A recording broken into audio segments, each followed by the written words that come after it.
Bienvenue à tous, cette discussion portera sur les matières premières, alors tout ce dont je vais parler ici doit être considéré dans le cadre d'une opération sur papier uniquement. Il est important que vous lisiez ces avertissements. Je tiens à rappeler que je ne suis pas un conseiller en trading de matières premières agréées, tout ce qui est présenté ici est à des fins d'information uniquement. D'accord, en juillet 2017, ICT Mentorship Megatrade, la première leçon portera sur le marché des matières premières.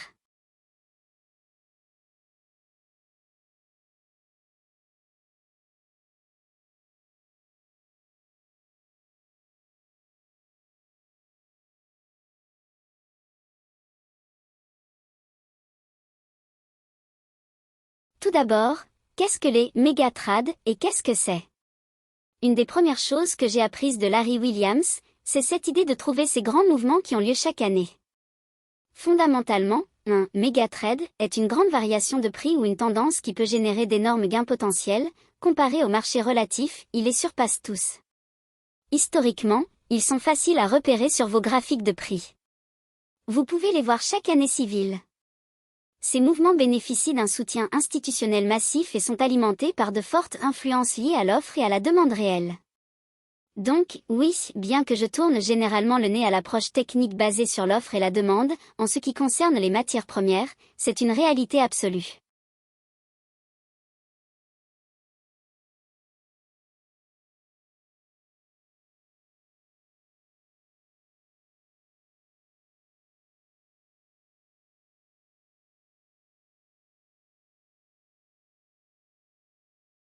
Vous devez avoir une bonne idée des facteurs d'offre et de demande d'une matière première pour avoir quelques mesures de succès. Lorsque nous parlons de matières premières, évidemment, il y en a plusieurs parmi lesquelles choisir. Mais l'une des choses dont je veux parler, puisque nous parlons de cette classe d'actifs en particulier, c'est de savoir si vous devriez être un spécialiste des matières premières.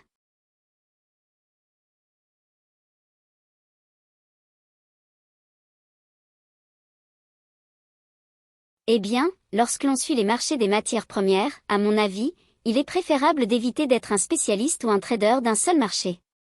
La raison pour laquelle je dis cela, c'est qu'une matière première préférée peut fournir de nombreuses configurations à considérer, mais elle pourrait être en sommeil pendant que d'autres marchés sont en feu.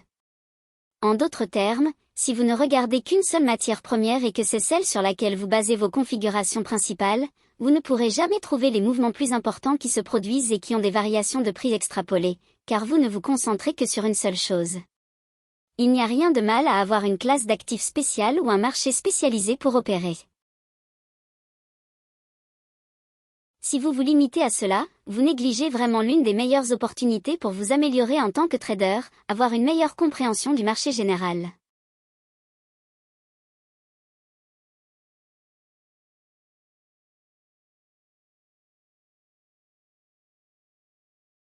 Mais en fin de compte, si vous pouvez être rentable en tradant ces types de mouvements, pourquoi ne le voudriez-vous pas?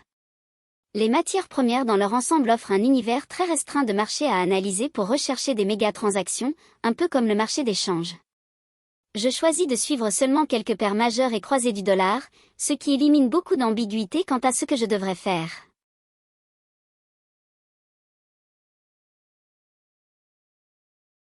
S'il n'y a pas de signal très clair, je ne fais rien. S'il y a une période de l'année où je pense qu'une grande transaction va avoir lieu, alors je vais effectuer mon analyse sur l'ensemble du spectre de cette classe d'actifs. Pour les matières premières, vous le ferez avec plusieurs secteurs différents. Dans la première catégorie que nous allons examiner, ce sont les marchés agricoles, et nous allons d'abord chercher des méga-transactions.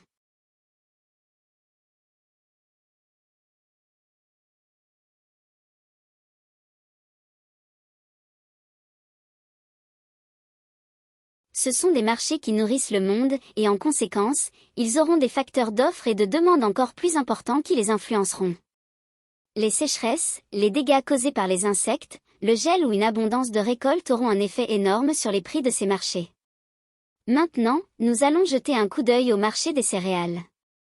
La liste personnelle comprend le soja, la farine de soja, l'huile de soja, à la fois la farine et l'huile étant des dérivés du soja lui-même, le blé, le maïs, l'avoine, le colza et le riz.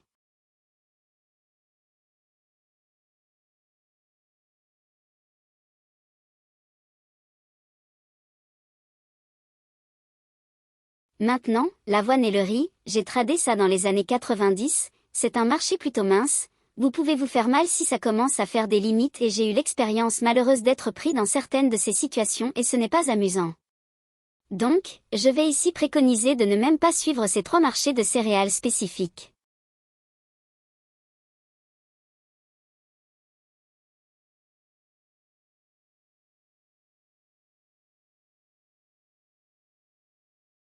Quand je regardais les matières premières il y a des années, au début des années 90, j'utilisais ces marchés minces pour rechercher des baisses de l'intérêt ouvert pour plus ou moins construire l'idée que je pensais que les marchés des céréales dans leur ensemble monteraient ou descendraient en fonction de cela, et parfois ça marchait, parfois non. Au départ, en tant que nouveau trader, j'accordais beaucoup plus d'importance à cela dans mon ignorance, mais maintenant je ne tiens même pas compte de ces 3 céréales spécifiques à surveiller, mais je les inclus ici pour des raisons de complétude.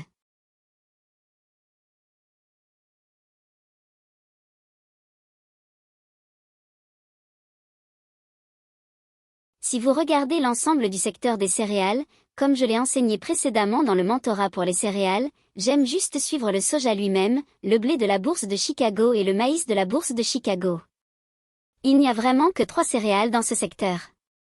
Maintenant, dans le secteur de la viande, nous avons le bétail en direct, le bétail d'engraissement et les porcs maigres. Il y avait autrefois des ventres de porcs dans ce secteur, mais ils ont arrêté de les trader.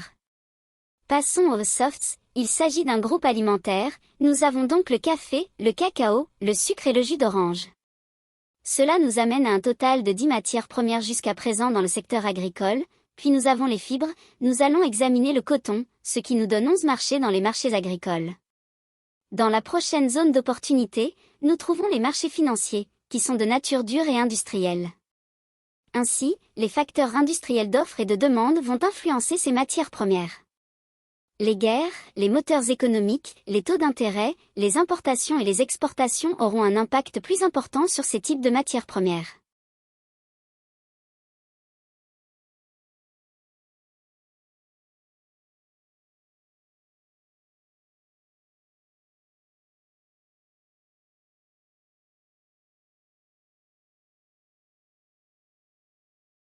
La première catégorie est le marché des métaux, qui est divisé en 2 catégories, les métaux précieux, à savoir le marché de l'or, le marché de l'argent, le palladium et le platine. Le palladium et le platine, j'ai déjà eu de l'expérience à les traders, ils sont très minces, très minces, et je les inclus ici pour des raisons de complétude, mais en règle générale, je ne les recommande pas pour le trading. Dans la catégorie des métaux industriels, nous avons le cuivre à haute teneur en grade, donc en essence. Nous avons 3 métaux à regarder, 2 précieux et un industriel, l'or, l'argent et le cuivre à haute teneur en grade. Donc, nous avons maintenant un univers qui ne croît pas de manière exponentielle, nous ajoutons simplement quelques-uns à chaque fois.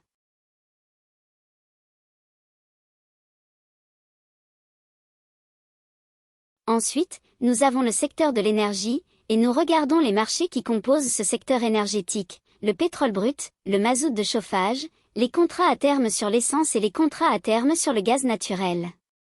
J'admets que je n'ai aucune expérience dans le trading de contrats à terme sur le gaz naturel, mais ces dernières années, il a été très actif et je connais des gens en ligne qui l'ont tradé et qui ont très bien réussi, même si ce n'était pas spécifiquement avec mon contenu. Je connais d'autres traders qui ont gagné leur vie en tradant des contrats à terme sur le gaz naturel. D'accord, les fondamentaux, ils sont importants pour cette classe d'actifs. Les matières premières nécessitent une certaine prise en compte des fondamentaux dans notre analyse. Nous n'avons pas besoin de nous noyer dans des rapports de récoltes ennuyeux ou des rapports sur les têtes de bétail. Une simple manchette de journal pourrait suffire à tirer une conclusion fondamentale. Que veux-je dire par là? Eh bien, l'idée est celle d'un marché qui a été calme pendant un certain temps, puis soudainement il y a une discussion par le biais d'un titre de presse, par exemple. Dans les années 90, il y avait un parasite spécifique qui aurait infecté les cultures aux États-Unis, et avec cela, la sécheresse et les vagues de chaleur qui sévissaient sur tous les marchés des céréales sont devenus des marchés à primes, et ils sont montés en flèche, en montant en flèche, le blé, le soja et le maïs dans la période de 1994 à 1995, il y avait beaucoup d'opportunités à la hausse résultant de cela. Avant tous ces grands mouvements, il y avait des gros titres suggérant qu'il pourrait y avoir des problèmes imminents pour ces cultures particulières, principalement dus à la sécheresse et à l'aridité dans le Midwest des États-Unis. Je ne me souviens pas du nom de ce parasite, mais il y avait une sorte de ravageur qui essayait de dévorer et d'endommager l'une des cultures. Chaque fois que vous entendez ce genre de choses, et que c'est en plein été, c'est comme mettre de l'essence sur un feu, ça va déclencher toutes sortes d'achats, et les marchés des céréales sont simplement devenus verticaux au milieu des années 90 à cause de tout ça. L'une des choses que j'aime faire, c'est regarder les magazines sur les matières premières, les magazines sur les contrats à terme.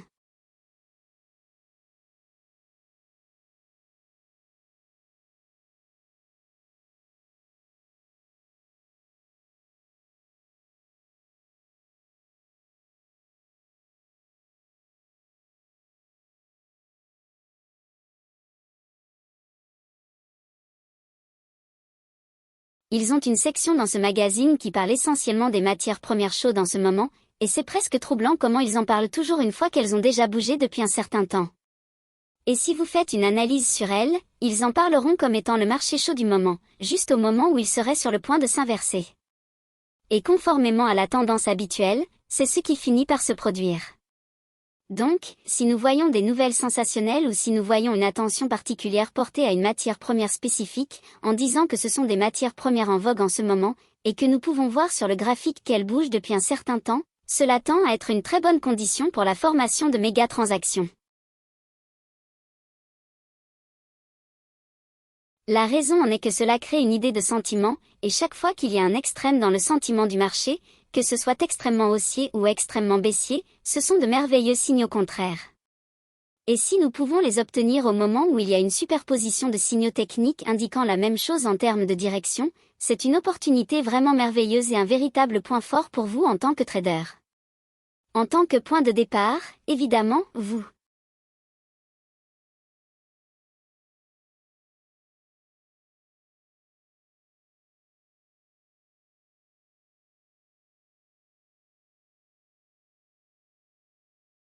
m'avez déjà vu enseigner cela auparavant, mais cela doit être inclus ici pour des raisons de complétude. Une première étape rapide et facile consiste à consulter les prix de clôture des contrats de livraison. Vous pouvez vous rendre sur Barchart.com si vous avez accès à des sources comme le Wall Street Journal ou les données d'Investor Business. Il vous suffit de regarder les mois de livraison des contrats et vous pouvez voir les prix de clôture. Ce que vous ferez, c'est de noter toute matière première qui présente une prime par rapport à un mois lointain, et à mesure que les mois avancent, ils devraient être plus chers, mais s'il y a inversion et qu'ils sont plus chers maintenant, cela signifie que la prime se situe dans les mois proches au lieu des mois éloignés. Cela sera notre recherche principale chaque année lorsque nous irons sur le marché à la recherche de ces conditions, car elles sont l'ingrédient commun des marchés haussiers explosifs. Les marchés ont tendance à avoir de longues périodes de hausse avec une action de prix explosive lorsque la prime est présente, et lorsque la prime est absente, il faut très peu de temps pour que ces marchés chutent. Nous recherchons des conditions où le marché est prédisposé à augmenter, et nous avons déjà atteint cela grâce à d'autres analyses techniques que vous apprendrez dans vos modèles d'analyse top-down en août. Mais je vous donne les points généraux dans cet enseignement sur la façon de rechercher des méga-transactions, car vous aurez un devoir à la fin de cet enseignement.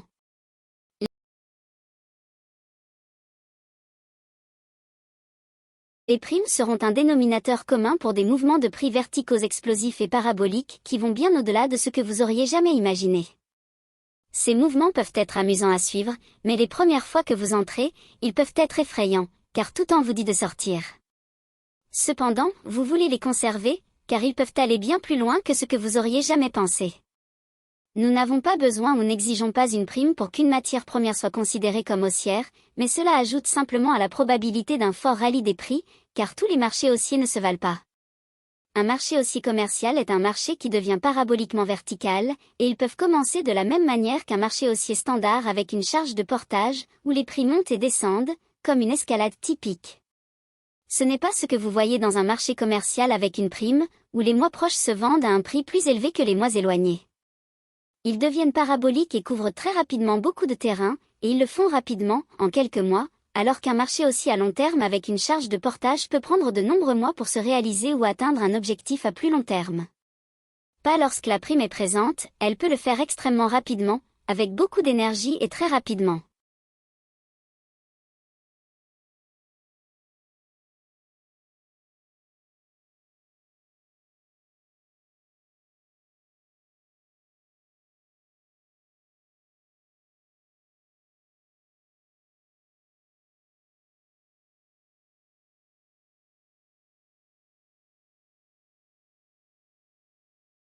c'est un marché très amusant à suivre quand il est ainsi.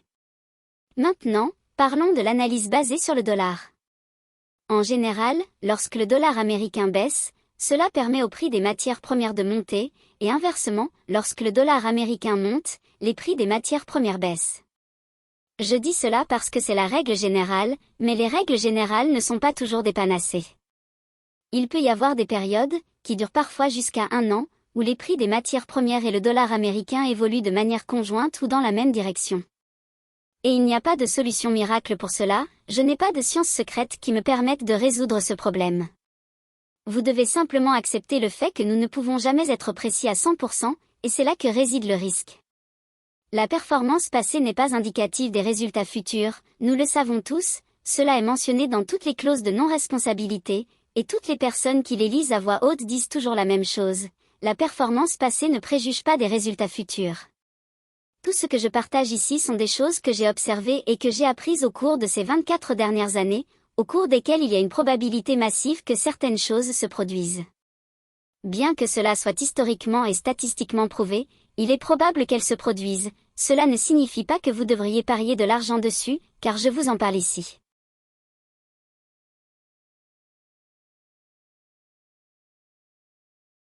Lorsque vous effectuez ces études et ces exercices, c'est dans le but de stimuler votre compréhension générale du marché, mais si vous choisissez de trader sur ces idées avec des fonds réels, cela vous appartient entièrement. Je ne veux pas en recevoir les éloges, et je ne veux certainement pas en subir les conséquences si cela ne fonctionne pas. Je vous encourage essentiellement à utiliser ces outils et ces concepts pour développer une meilleure compréhension de votre analyse de l'action des prix et de la condition générale du marché. Maintenant, en ce qui concerne les leaders de groupes sectoriels, lorsque nous nous attendons à des prix des matières premières plus élevés en général, nous chercherons à filtrer les marchés qui présentent des caractéristiques très haussières.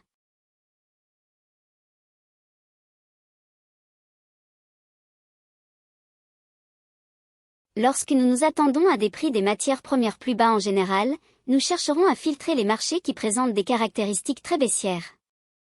Il peut y avoir des opportunités d'aller à contre-courant dans l'une ou l'autre des conditions expliquées ci-dessus, mais pour simplifier les choses, nous allons supposer que nous comprenons quand le dollar va monter et quand le dollar va baisser, et nous allons utiliser cela comme base. Vous apprendrez d'autres choses en août pour affiner votre orientation directionnelle et savoir précisément ce que vous recherchez, quel concept, quel type de modèle de trading conviendra bien dans cette condition, mais pour l'instant, je vais parler en termes généraux, car cela aidera à développer l'idée lorsque nous entrerons en août, vous aurez une meilleure compréhension grâce à ces PDF, et cet écart sera comblé plus rapidement grâce à cet enseignement.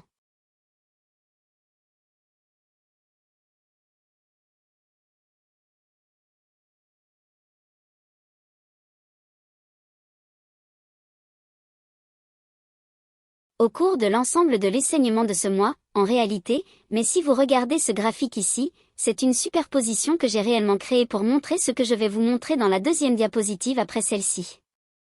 Mais je veux que vous jetiez un coup d'œil au marché du blé. Le marché du blé est la ligne un peu plus sombre, et la ligne plus claire est le marché du soja. Lorsque nous cherchons des matières premières à la hausse dans leur ensemble, idéalement, l'indice du dollar devrait être en baisse ou sur le point de baisser, ce qui nous donne une raison d'anticiper des prix plus élevés dans les matières premières. Bien que cela ne soit pas nécessairement une méga transaction, c'est ainsi qu'elle commence, c'est pourquoi je vous le montre. Cela date du début de juillet 2017, la première semaine environ, au moment de cet enregistrement.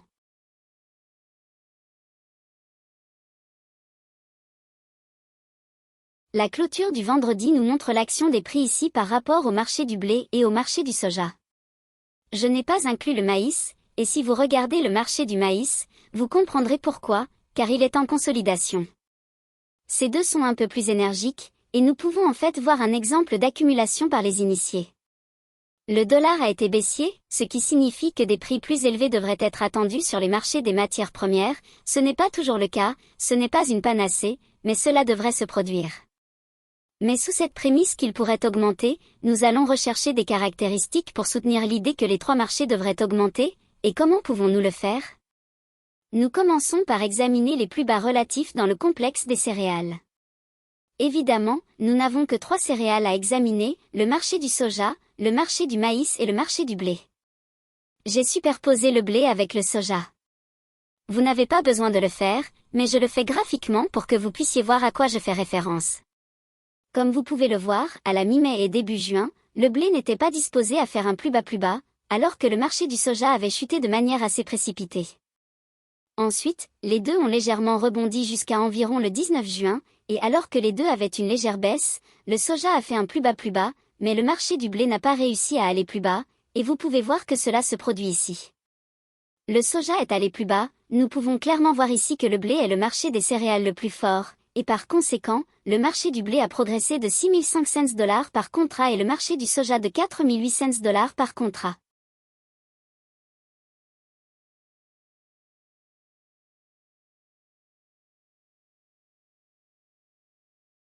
Il y a un avantage intégré à l'utilisation de l'analyse visuelle comme celle-ci car elle va droit au cœur de savoir si les initiés achètent ou vendent. Encore une fois, le principe général est que s'il y a des institutions qui interviennent ou de grands utilisateurs commerciaux dominants ou des producteurs qui essaient d'acheter ou de vendre beaucoup d'une matière première spécifique, ils laisseront des signes révélateurs dans les prix.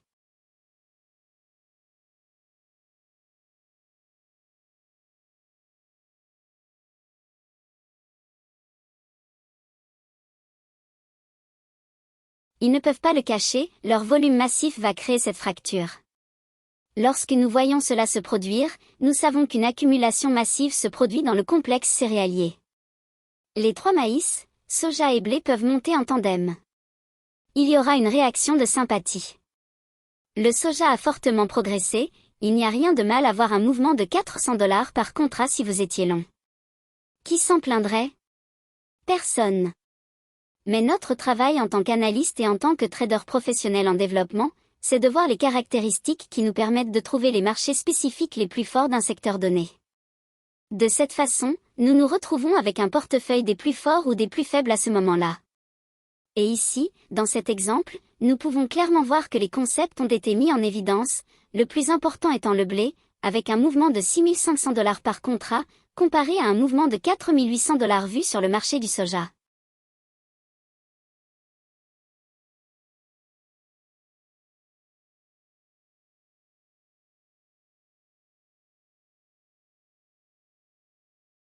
Et voici ces deux graphiques respectifs, séparés. Vous pouvez voir le soja à gauche, faisant un plus bas en juin, allant jusqu'à la dernière semaine de juin et au début de juillet, tandis que le blé avait déjà fait des plus bas plus hauts et commençait à accumuler un flux de commandes institutionnelles. Toutes les bougies fermées à la hausse soutiennent les prix de manière favorable et les hauts à court terme commençaient à se casser avant que les hauts à court terme ne soient vus sur le marché du soja. Beaucoup d'accumulation peut être observée sur ce graphique, contrairement à celui de gauche, qui est le soja. Le blé était donc sous une accumulation massive, ce qui est visuellement perceptible au niveau des plus bas.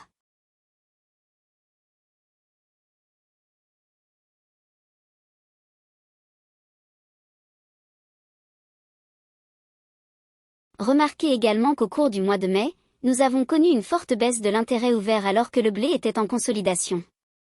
Puis en juin, nous avons vu une autre réduction massive de l'intérêt ouvert à deux échelles sur le blé, et enfin, lorsque l'intérêt ouvert du blé a chuté fortement à la fin de juin et au début de juillet, cela a été suffisant, le prix a été négocié à la baisse dans un bloc d'ordre haussier sur le graphique quotidien pendant une semaine, puis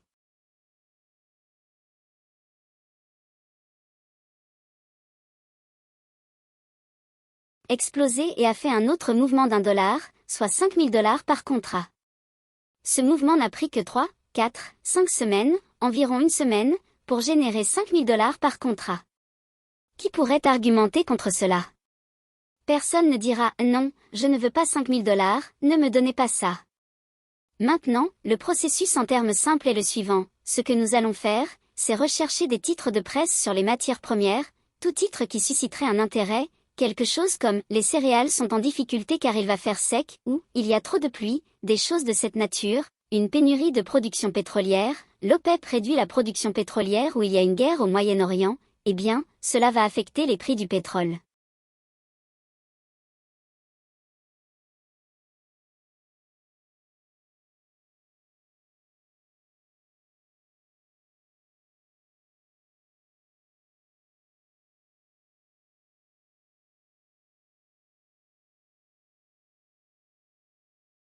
Ensuite, nous allons rechercher les marchés qui ont une prime. Encore une fois, nous n'avons pas besoin d'une prime sur le marché, mais si elle existe, nous nous concentrons principalement sur ces marchés particuliers par rapport à un marché qui n'a pas de prime. Nous allons également consulter l'indice du dollar pour la direction. Encore une fois, dollar en hausse, matière première en baisse, dollar en baisse, matière première en hausse. Et nous allons utiliser la force relative dans chaque secteur en comparant les plus bas lorsque nous sommes haussiers et en recherchant celui qui ne parvient pas à faire un plus bas pour devenir acheteur. Nous allons également regarder les sommets lorsque nous sommes baissiers et chercher un échec ou un marché qui ne parvient pas à faire un sommet plus haut lorsque c'est baissier. Vous pouvez voir une distribution intense dans ce cas. Nous allons filtrer chaque leader de chaque secteur et essayer de suivre un leader de chaque secteur.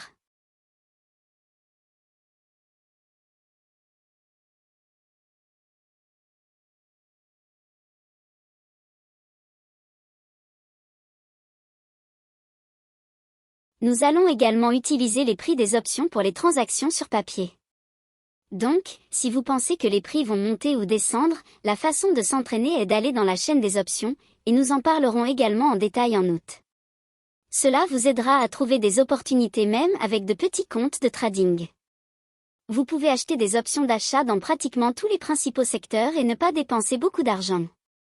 Et vous avez un risque contrôlé, limité à ce que vous avez payé pour la prime de l'option plus la commission payée. C'est évidemment une vue d'ensemble très basique et simplifiée qui sera affinée en détail en août dans les fichiers PDF pour l'analyse top-down des matières premières. Je vous en parle ici parce que je veux que vous pensiez de cette façon, que vous construisiez cette mentalité, car lorsque nous commencerons à parler de ces leçons en août, au moins vous aurez une idée générale ou un processus sur lequel nous travaillerons, et il y aura d'autres parties. Et les lacunes laissées délibérément ici seront comblées lorsque nous aborderons les fichiers PDF doux. Le panier de matières premières. Maintenant, chaque secteur de matières premières se comportera bien, et chaque leader sélectionné ne se comportera pas ou ne surpassera pas les attentes. En raison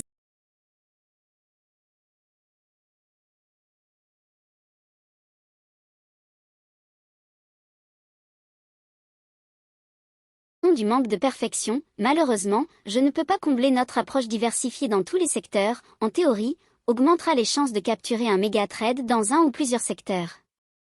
L'ampleur et l'énergie observées chez les gagnants couvriront souvent les dommages collatéraux générés après la transaction. Supposons un instant que vous ayez effectué l'analyse et que vous en soyez venu à un leader que vous pensez va surpasser tous les autres dans ce secteur spécifique, pour tous les autres secteurs combinés. Vous avez maintenant une liste de matières premières spécifiques. Que faire? Eh bien, vous pouvez en fait commencer à les comparer et voir lequel de ces leaders a beaucoup plus de force relative.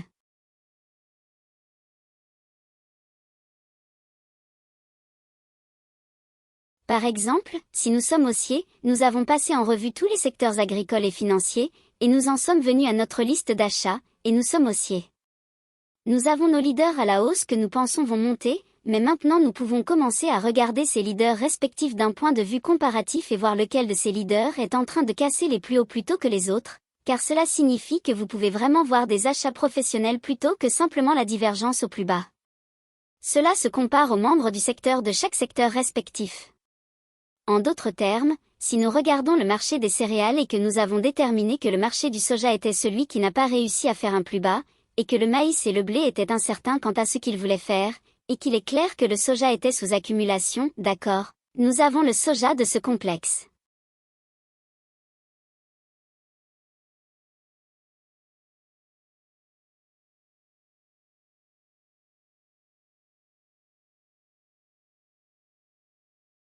Et disons que nous avons fait la même chose pour les viandes, d'accord, ou le bétail, et que c'étaient les porcs maigres qui étaient les meilleurs à la hausse que nous nous attendions à voir. Nous pouvons alors regarder les plus hauts en termes relatifs sur le marché du soja et sur le marché du porc et voir lequel de ces produits de base casse les plus hauts plus tôt, ou brise essentiellement les blocs d'ordre baissier avant les autres, et lequel voit beaucoup plus de support sur les bougies de clôture à la baisse, ou des blocs d'ordre haussier essentiellement ayant le plus de force parmi les plus forts, d'accord, en le réduisant encore davantage, car de cette façon, si vous avez un panier de matières premières, vous pouvez commencer à allouer davantage de votre compte. Ou si vous faites des options, vous pouvez acheter plus d'options.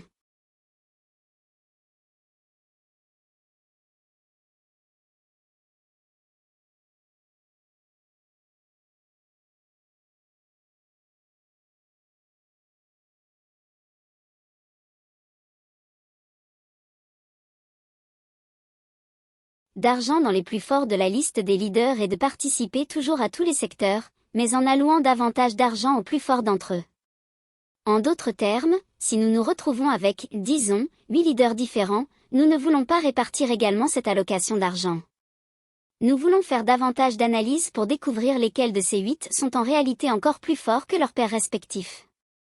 Donc, ces 8 pourraient finalement être réduits à 3 qui surperformeraient vraiment. Disons que 50% de votre capital d'investissement va à ces 3-là, et la partie restante que vous aviez l'intention d'allouer à cette idée, vous l'utiliseriez avec les secteurs restants et la répartiriez de manière à ce que vous vous concentriez beaucoup plus sur ceux qui montrent des caractéristiques de leadership, tout en continuant à participer de manière diversifiée dans tous les autres secteurs.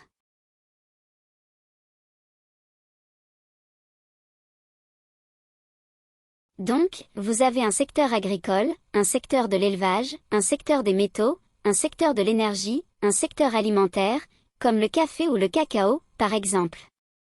Donc, vous avez une petite part de tous les secteurs de matières premières, mais vous allouez vraiment une grande partie de votre investissement à ceux qui ont montré visuellement une accumulation massive, car ils cassent les plus hauts et échouent à aller plus bas. Si nous voyons cela en comparaison avec tous les autres leaders de secteur que nous avons repérés, cela renforcera encore davantage la probabilité que vous capturiez un méga trade, car ces matières premières surperformantes ou leaders sur lesquels vous avez fait une analyse plus poussée comparativement, vous avez vraiment affiné à un point où nous pouvons voir avec une grande probabilité les mouvements de prix les plus forts pour cette année calendrier.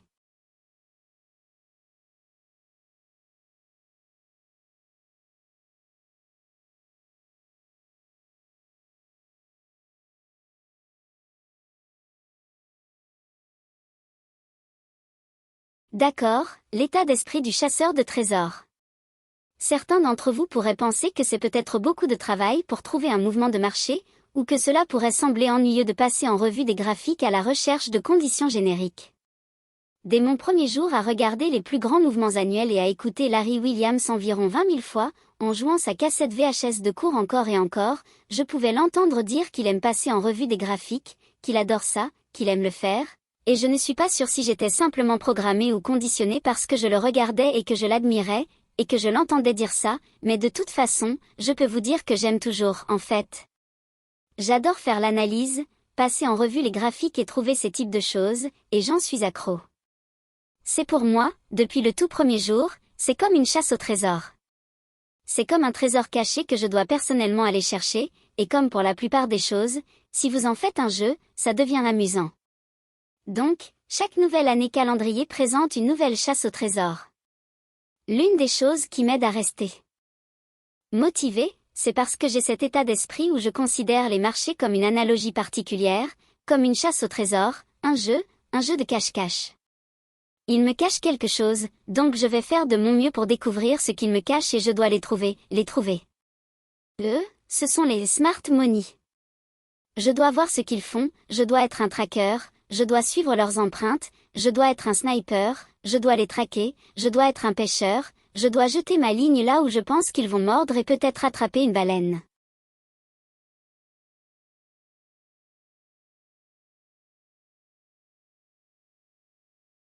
Toutes ces analogies reviennent au même.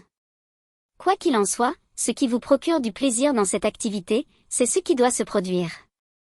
Si vous le considérez comme une tâche intimidante, si vous pensez que c'est beaucoup de travail, et que vous ne voulez même pas trader les matières premières, alors vous atteindrez un plateau dans votre compréhension et votre analyse, même si vous n'êtes pas d'accord avec moi maintenant. Faites-moi confiance, vous voudrez revenir sur le contenu de ce mois entier car il sera très utile pour votre analyse globale. Vous voulez trouver ces gros mouvements? C'est une chose d'être un trader de position, mais si vous pouvez trouver des gros mouvements qui se produiront rapidement en termes d'ampleur et de rapidité, en d'autres termes, des mouvements rapides qui couvrent beaucoup de terrain rapidement, c'est à quoi ressemblent ces mégatrades. Je m'abstiens délibérément de donner de nombreux exemples car je vais organiser une séance en direct avec vous en début de semaine où je vais vous donner des devoirs pour rechercher des choses spécifiques, et si je gâche l'exercice ici dans l'enseignement, je vous prive de la possibilité d'apprendre par vous-même. Je vais donc vous donner quelques indications en début de semaine pour chercher quelque chose, puis nous le passerons en revue et le révélerons à nouveau. Donc, vos devoirs pour l'instant, car il y aura 2 devoirs, un en raison de cet enregistrement et un autre mardi pour le récapitulatif de jeudi. Votre devoir consiste, en utilisant le bénéfice du recul, à étudier les gros mouvements sur les marchés des matières premières en 2016.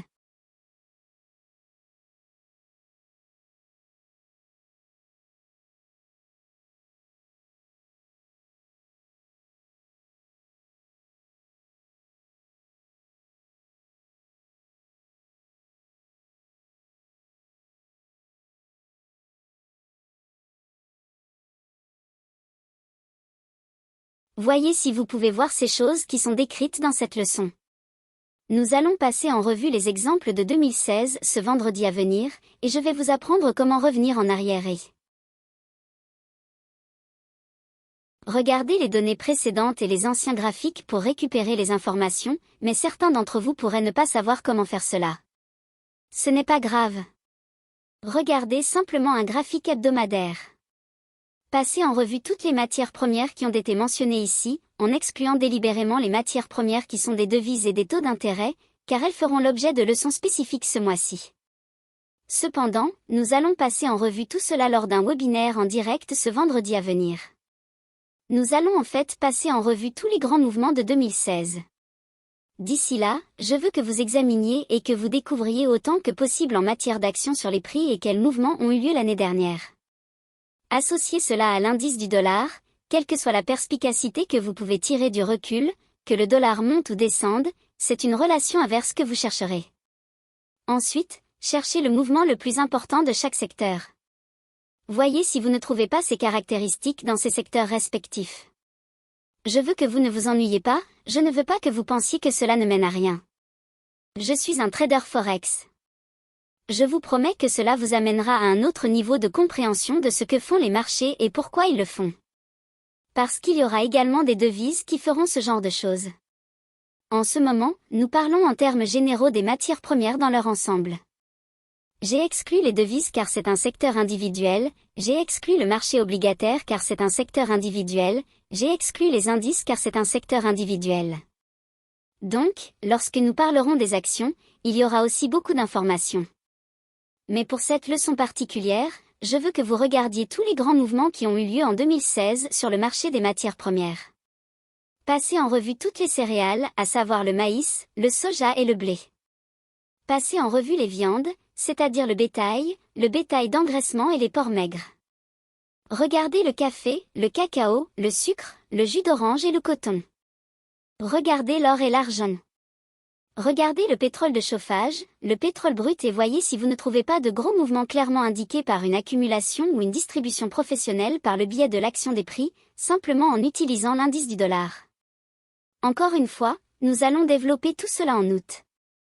Je vais vous donner une procédure étape par étape pour examiner chaque élément, et si cela ne fournit pas d'informations, vous devrez peut-être attendre davantage d'informations, ou cela pourrait vous amener à revenir à l'étape précédente.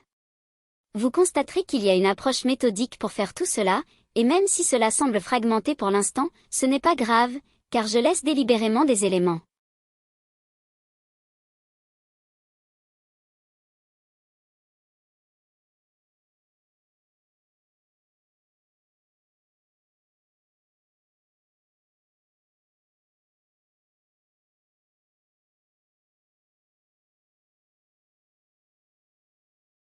Pour votre découverte que vous trouverez dans vos exercices réels et comme set devoir pendant que vous passez en revue et l'examinez, inévitablement, certains d'entre vous ne trouveront rien de fructueux, et c'est normal. Parce que lorsque nous ferons la session en direct et que je vais l'expliquer, vous allez vous dire, d'accord, j'ai compris. Certains d'entre vous seront heureux de voir que vous voyez la même chose que ce que je vais mettre en évidence dans notre session en direct, et cela constituera une autre étape importante pour votre confiance et votre croissance. Mais même si vous pensez que vous ne tradez jamais les matières premières, et cela peut être vrai, et je n'essaie pas de forcer la main à qui que ce soit pour trader les matières premières, passez par ce processus, suivez cette procédure, car je vous promets que lorsque vous le faites, cela renforcera votre compréhension globale de l'action des prix sur le marché et de vous en tant que trader. Alors, plongez dans ces cartes au trésor ou comme nous les appelons, les graphiques de prix, et trouvez ces grands mouvements qui ont eu lieu en 2016. Nous en parlerons lors d'une session en direct ce vendredi à venir.